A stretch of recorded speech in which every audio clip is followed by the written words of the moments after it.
So hello guys, today's video ipapakita ko naman sa inyo kung paano gumawa ng origami butterfly.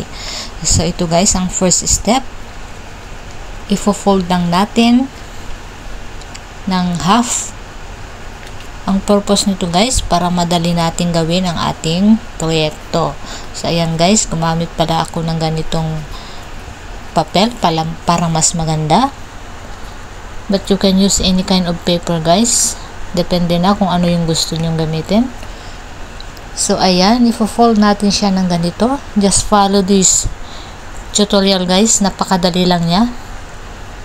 Ayan, syempre kailangan nating ayusin. The more na maayos ang ating project, the more na mas maganda.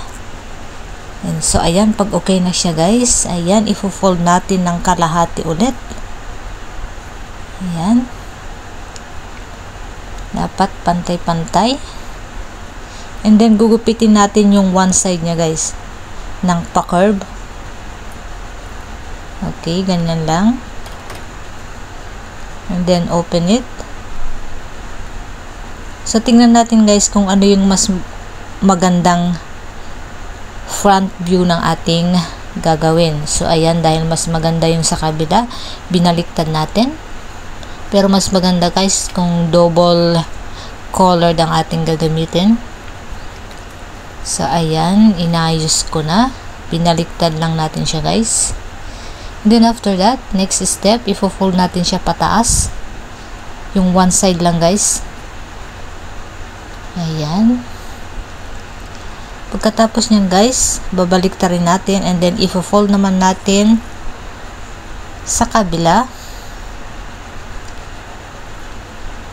Ayan, lalagyan natin ng space sa taas guys para mayroon tayong ifo-fold.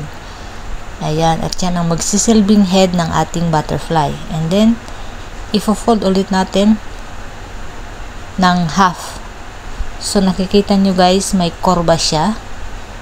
Ayan. So, mas maganda kung maglalagay din tayo ng ipe-paste natin yung sa ulo niya doon para hindi matanggal agad. So, ito na ang aking origami butterfly.